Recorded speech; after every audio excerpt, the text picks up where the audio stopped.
What is going on, everybody? My name is the California Cougar, and yes, it is that time of year. I did my worst list of 2017 already. Now it's time for the top 15 best movies of 2017. Now, before I get into the list, I do have to mention a couple things.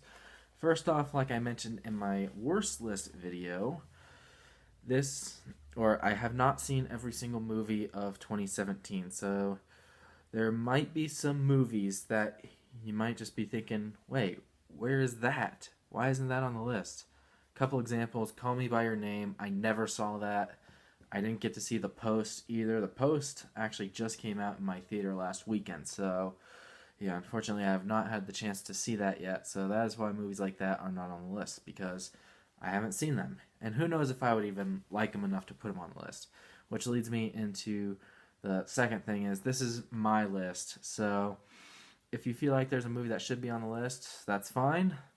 But remember that this is my list. Everyone's list is subjective. You guys can put whatever you want on your list, but this is just my personal list. Alright, so without further ado, let's get into the top 15. But before we get into the actual top 15, I do have some honorable mentions. First up, now this movie I originally gave an A to, but since I have lowered the grade a little bit after a few rewatches, however, it's still a good movie nonetheless, and considering it's DC, I think that's a good step up for them. Wonder Woman is my first honorable mention. Up next, we have The Fate of the Furious, a very fun, very solid action flick. Keeps the over-the-top charm to the franchise. Next one, American Made, proves that Tom Cruise can be a badass even if it's not in an action movie. Alright, next one. Now this is a movie that has gotten so much hate ever since it came out. It has like a 50% on Rotten Tomatoes right now. I seriously don't get it. This is one of the most fun movies I saw last year. Kingsman: The Golden Circle. Like, really, other than the villains, love this movie. So much fun. Next one, Gerald's Game. Mike Flanagan, keep doing horror movies like this. Don't do another freaking Ouija movie, okay? Just stick with horror movies like this. You're good. You're good with that. Also, very 127 hours feel to it. Good horror movie. Next one, Wind River. One of my bigger surprises of the summer. I was surprised by how much I was captivated by this movie. Great performance by Jeremy Renner, Elizabeth Olsen. So yeah, Wind River. Next one, Stronger. Maybe this will give Jake Gyllenhaal an Oscar nomination, finally. I mean, come on. Like, he already got snubbed big time for Nightcrawler, so maybe the Oscars can redeem themselves and nominate him here? Probably not, but that would be nice. Next one. Okay, this one hurts to not put on the list. It really hurts to not put it on the list. Because this is one of the best horror films I've seen in a while. Get Out. I know people are not going to be happy that it's not on the list, but that just shows you how good this year was in terms of movies, really. I mean, I thought this was a great year for movies. A lot better than 2016, at least. Alright, next one, Only the Brave. This one hit me, like, right here, because it took place not too far from where I live, so, yeah, love that movie. Next one, The Shape of Water, Guillermo del Toro's next work of art, and probably his best film since Pan's Labyrinth. So yeah, very good movie. Next one, another big surprise, The Big Sick. Saw this movie recently, was genuinely surprised by how much I loved it. Awesome movie. And the last one, this is another one that hurt to not put on the list, but again, there's just 15 movies I think are better. Lego Batman movie. I know I'm going to get a lot of hate for that, but oh well, what can you do? Alright, so that is it for the honorable mentions. Now let's move into the top 15. Now, my number 15 is a movie that came out in November, I think. And again, people are going to be shocked that it's this low. It's got one of the best screenplays of the year, one of the best lead actress performances of the year, and it's another smash hit from director Martin McDonagh. My number 15 is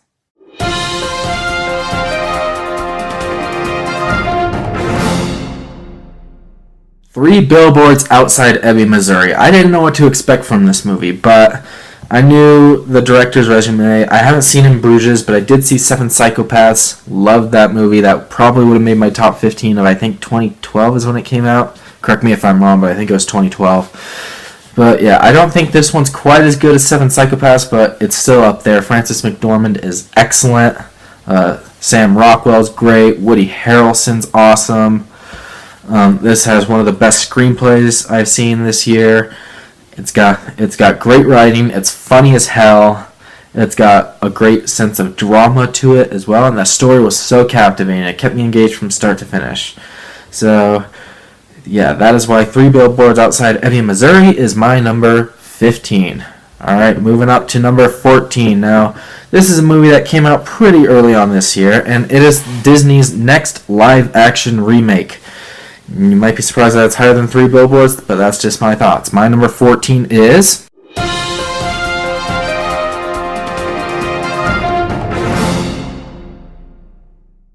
Beauty and the Beast. Now, I'm actually very surprised that this got such a low rating on Rotten Tomatoes. Well, I guess it's not that low. It's like 71% or something like that, but it's a lot lower than I thought it was going to be.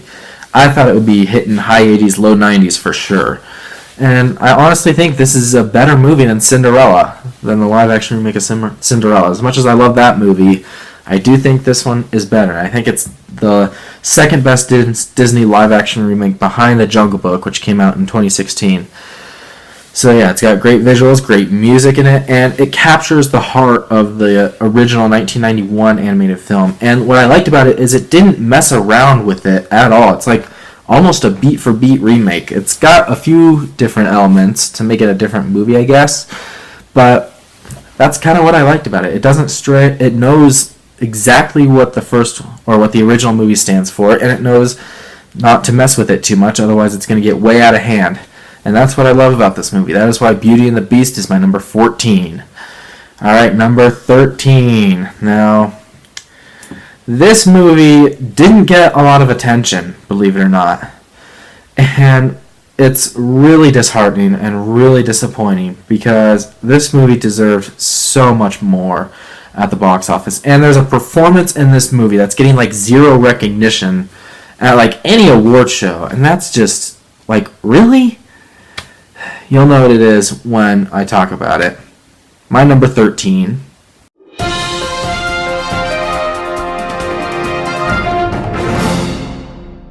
Detroit. This is Catherine Bigelow's newest film after The Hurt Locker and Zero Dark 30. And I don't think this one is quite as good as The Hurt Locker or Zero Dark 30, but it's still very good nonetheless. It's intense as hell all the way through. It's like 143 minutes long, but like it's fast paced, at least until like the last 20-30 minutes or so. But other than that, it's really fast paced. Great movie. I think it's an important movie to watch. And Will Poulter, I cannot believe this guy's like getting zero recognition from anyone. Like, he deserves a nomination at least at the Oscars for Best Supporting Actor, because holy hell, this guy is someone you do not want to mess around with. And he's so believable as the villain in this movie, as like this racist degenerate. Like, think of what he had to go through for this role. But yeah, other than that, like, John Boyega's great, and again, this movie's like really, really intense, and it's great. I don't think it's quite as good as Zero Dark 30 or The Hurt Locker, but it's still a great movie nonetheless. That's why Detroit is my number 13. My number 12. Now, this is a movie I saw very recently, actually. And in my eyes, this has the best screenplay of the year. And that, of course, is the directorial debut by the great writer Aaron Sorkin, which is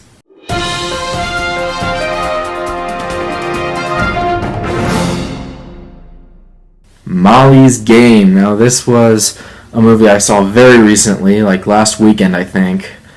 Or actually about a week ago, I think, from the time I'm filming this. I think it was about a week ago. But yeah, wow. What a captivating story, really. Like, it's got some very intense moments, some very fun moments. Jessica Chastain and Idris Elba are awesome. They give some great chemistry. And what I loved about this movie even more was like all the narration bits. Like, it tells you exactly what's going on. So you're even more captivated by the story in that sense. And it just shows how great a writer Aaron Sorkin is. Like, I think this is the best screenplay of the year. Yes, even better than Three Billboards. So, yeah, it just shows how great Aaron Sorkin is. He's one of the best writers ever working. I would say he's definitely the best writer working today. And it was a great directorial debut by him. So that's why Molly's Game is my number 12.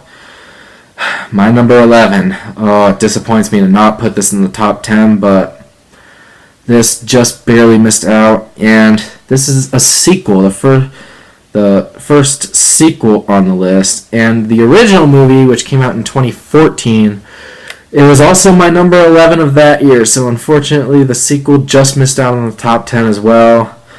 And that, of course, is...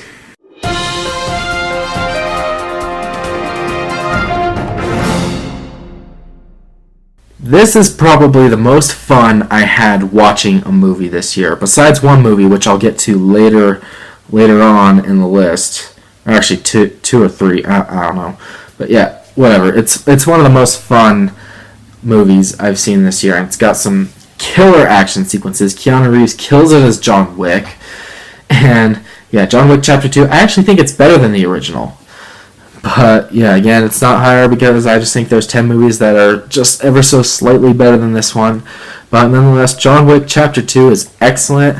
It's got some killer action sequences. I think Common was great.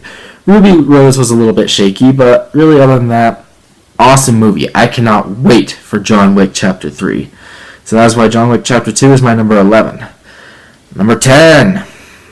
One of the funniest movies I've seen this year, and definitely one of the biggest surprises considering, yeah, it's this studio.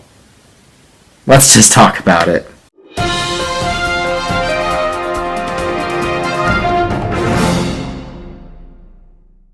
Yes, I actually have an A24 film on my list. I know. It's shocking. Like, it really is. Because I've never been the biggest A24 fan, but wow, this was funny. And it just makes me wonder, why doesn't A24 make more films like this instead of their other pretentious garbage that they've made in the past? Like It Comes at Night and A Ghost Story, which both made my worst list. Actually, It Comes at Night was in my dishonorables, but Ghost Story was on my worst list. Yeah, why can't A24 make funny movies like this? James Franco better get nominated. And based on like the Best Actor race this year, I think he would be my pick to win. Of course, it's probably going to go to Gary Oldman because, you know, DOF Oscar bait crap. So, yeah, Disaster is really funny. It's a good dramedy. It's got some good drama in there. And it just, like, the way it shows how The Room was made was just excellent in every way. Love this movie. That is why The Disaster Artist is my number 10. Number 9, now we get into the superhero movies, and I have a few of them on my list. This is the first to make an appearance, and this is also one of the funniest comedies I've seen this year. And it's one of the 3 MCU films that came out this year. Let's get into it.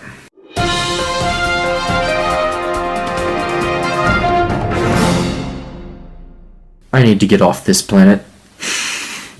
I swear, that line makes me laugh every time.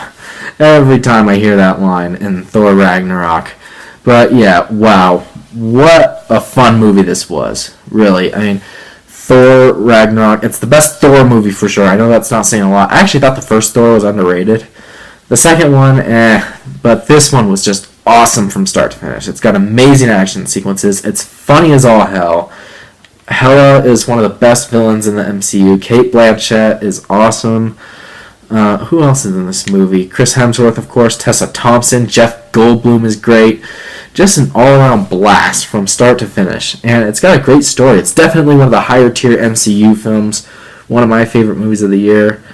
And it shows why the MCU has been on a tear lately with how great their movies were. Guardians of the Galaxy Volume 2 was a bit of a letdown, but this along with one other movie, which might be on this list. Spoiler alert, but yeah, one other movie just brought it right back up to its high-tier status. That is why Thor Ragnarok is my number 9. Number 8. It's another MCU movie. This one is an origin story, however, and I think it's the best origin story, at least a superhero origin story, that we've gotten this year. And it's another funny as all hell movie. And that, of course, is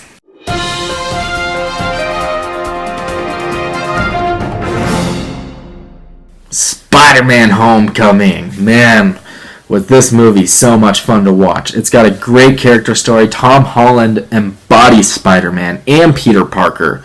He's by far the best Spider-Man and by far the best Peter Parker, and this is by far the best Spider-Man movie. Yes, I think it's better than Spider-Man 2, the one that Sam Raimi directed. I think it's way better than Spider-Man 2, but that's just me. Again, you guys have your own thoughts. I have mine. But yeah, Spider-Man Homecoming. It's a great origin story. It's got some killer action sequences. Michael Keaton is an amazing villain. And the witty one-liners that you hear from Ned in this movie. Like, one scene involving a computer.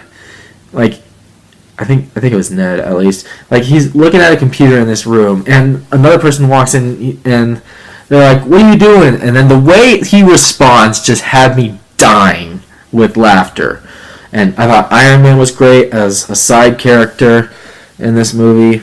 And again, the action sequences are great. Like, it's got some stunning visuals. It's got a great third act fight sequence on the plane. And yeah, the jokes, pretty much every single one, except for one joke. There's one running joke in this movie that was like, really? But other than that, this is an awesome movie, a great origin story.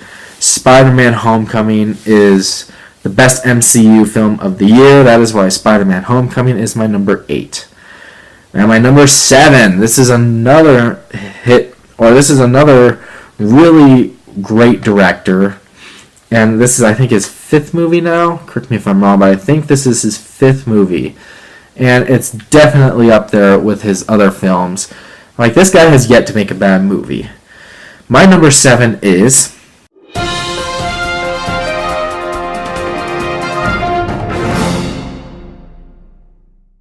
Baby Driver, aka the movie with arguably the most relatable character of the year, at least for me, that being Baby. Like, he listens to music and drives to it, and it's like, that is so me, and it just hit me. It's like, it's so me. And like all the other characters, Jamie Foxx is hilarious in this movie. You got, I think, John Hamm is in this movie. Kevin Spacey. Say what you want about Kevin Spacey in real life, but he's still a good actor, and he's great in this movie. Ansel Elgort finally with an awesome role. Screw The Fault in Our Stars. This is the role for him. He was amazing in this movie. And Edgar Wright shows once again why he is one of the best directors, if not the best director, working today. And if this movie is not nominated for Best Editing at the Oscars, I will flip a table. I'm not even kidding. Because it deserves it. Just the way the soundtrack fits in as its own character, yeah, drive, take notes, because this is how it's done, and this is how you make a movie like this fun. Just a straight-up blast from start to finish. That is why Baby Driver is my number 7. Alright, number 6. This was so hard to keep out of the top 5. In fact, at the beginning, in my review of this movie, I'm pretty sure I said there's no way this will not make the top 5. And yet here we are, it's number 6. Again, shows you how great this year was for movies. At least with the good movies. Maybe not so much the bad, but the good movies. And yeah, this movie is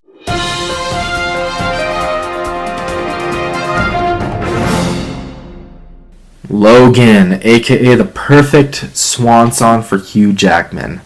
And that's a lot of people's number 1 movie of the year. And it's honestly easy to understand why.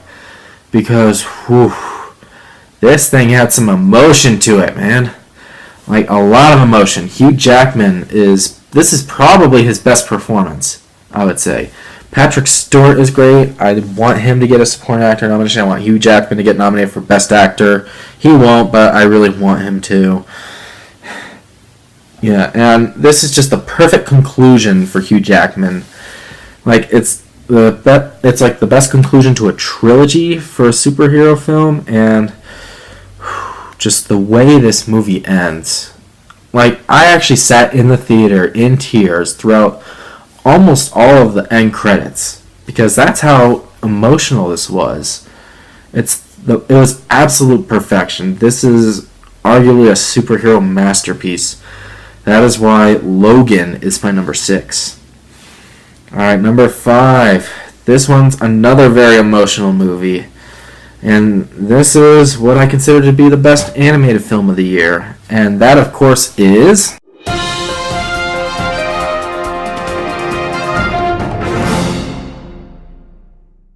To be honest, I didn't really know what to expect when I was going in to see Coco. I was expecting maybe something good, like maybe Finding Dory level. I wasn't expecting this to be one of Pixar's best. And I can honestly say it is one of Pixar's best. It's a visual spectacle, and it's, I think, a masterpiece. It's beautiful looking. It's got some great characters. Miguel, once again, another relatable character, loves music. His family doesn't, and just the way it's showcased is just perfect, honestly. Perfect. And the end of this movie, wow. Talk about more emotion. Like, this is probably the most emotional animated movie since Inside Out. For sure. And Inside Out was pretty high on my best list of 2015 as well. But yeah, this is right up there with it. It's one of the best animated movies I've seen in a long time. It's one of the best Pixar films ever made, and it's just a masterpiece, an emotional masterpiece with great characters. That is why Coco is my number 5. Alright, my number 4, we're getting down to it. This is where the big guns come in. And I swear to God, if this director does not get nominated, there's going to be hell to pay. I think you can already guess what my number 4 is.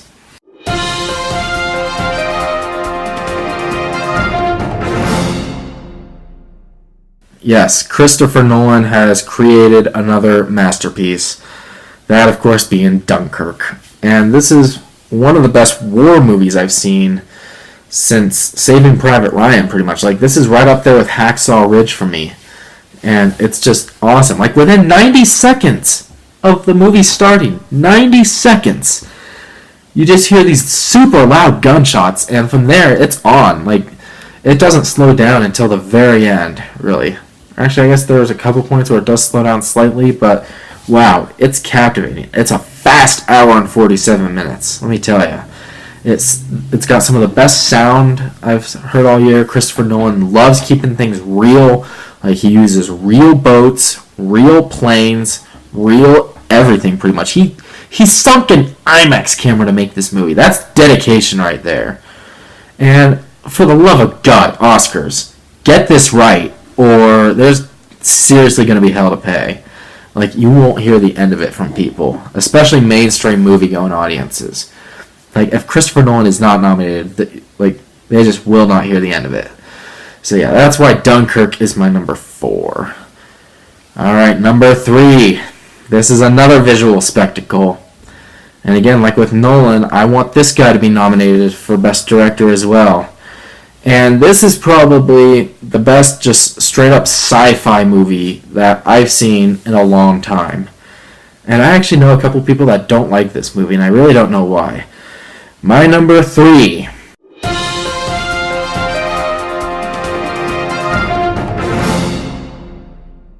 Blade Runner 2049. Yes, Denis Villeneuve's newest masterpiece. And this is a sequel to a movie that came out like back in the early 80s, I think.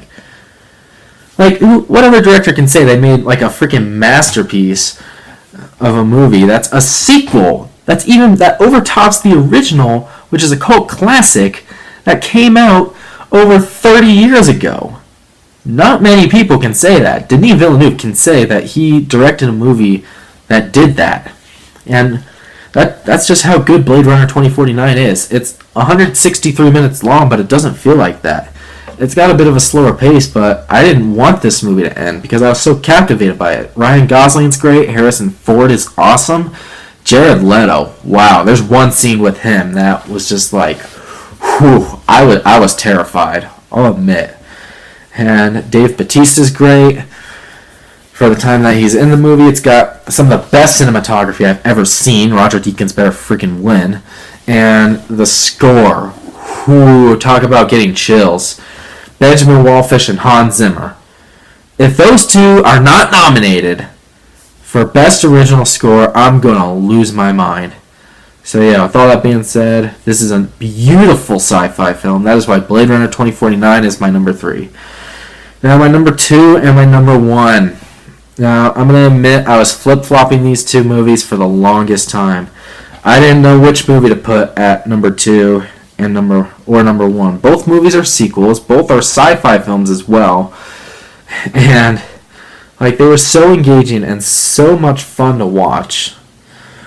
Whew, I was debating back and forth for a long time. I've seen them both several times now, and it was just so hard. But I finally settled in on a choice. My number 2 is...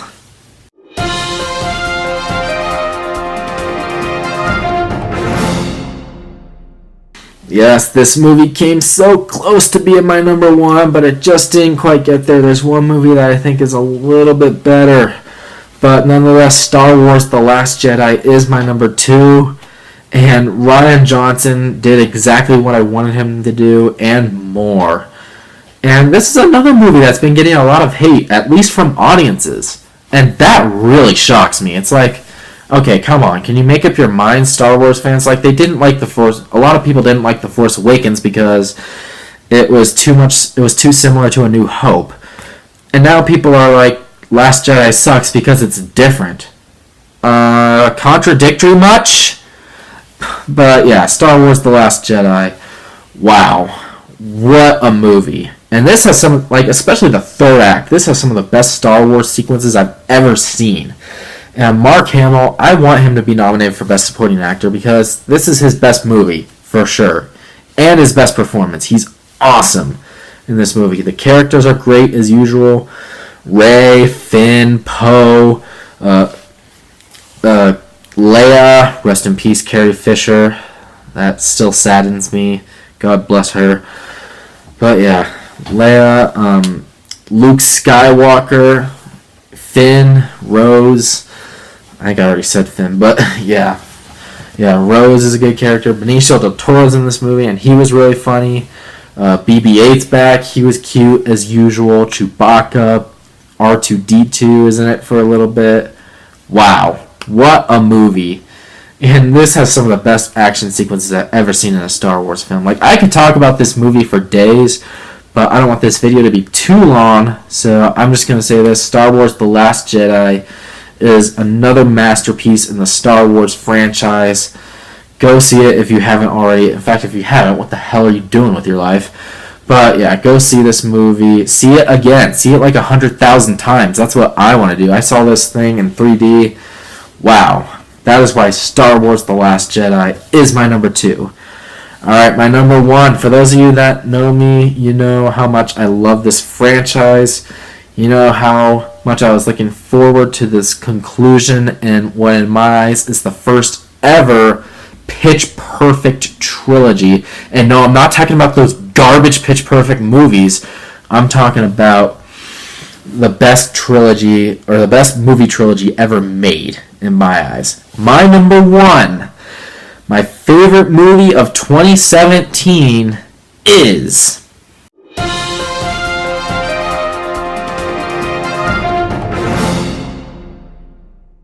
War for the Planet of the Apes. No movie hit me in 2017 like this movie did. I mean, wow. I was just expecting this to be a great conclusion to a trilogy. It turns out this was a masterpiece, like an incredible conclusion to a trilogy. This is one of the best conclusions to a trilogy out there. And this is the first time I've ever given all 3 movies of a trilogy a perfect 100% rating. Like, not even the original Star Wars trilogy or the Toy Story trilogy got there. This was the first ever trilogy to do that. And this is the best movie in the trilogy. Like, just everything about this movie is just nothing short of perfect. nothing short of perfect. Like, the story is captivating as hell. Matt Reeves does an incredible job directing this movie. The characters are incredible. Caesar, let's see who else. The Colonel, arguably the best villain of the year, besides maybe Kylo Ren, but yeah, definitely one of the best villains of the year. Woody Harrelson does an excellent job playing him. And hey, Oscars, it's a performance. I don't care if it's CGI. It's a performance. Nominate Andy Serkis, please. That's all I'm going to say. If you don't, you're going to have hell to pay. Just like if you snub Christopher Nolan again. That's all I have to say about that. But moving on. Just the story is excellent. And a couple of really big surprises of this movie. Bad Ape. Like, this could have easily killed this movie. But he's just done so well. And he's hysterical, too. And Amaya Miller as Nova. Just, whew. She had me in tears a few times. Like, she really did. She was, oh my god, awesome. She has one of the best scenes in the entire movie, too. Her and Caesar. And then there's the ending, which, like Logan, just is like the perfect swan song, like, to this character, Caesar. Spoiler alert if you haven't seen the movie, but if you haven't, why the hell haven't you? But yeah, just, wow. Everything about this movie. I could go on and on talking about this movie. Like, just some of the scenes, like, so many great scenes, an incredible third act, a great score by Michael Giacchino, the best visual effects I've seen all year as well, just chills, so much chills watching this movie. That is why War for the Planet of the Apes is my number one movie of 2017, and my second best movie of the entire decade, only behind the Avengers. Oh, wow. Alright, so there it is, my best list of 2017, my top 15 best movies of 2017. What did you think about my list? Leave them down in the comments below. And what are your top 15 movies of 2017? Again, go ahead and leave them down in the comments below. I can finally start watching 2018 movies now. I'm a little bit behind on that. I need to get caught up. But first I need to get this video uploaded, so I'm going to start editing this right away.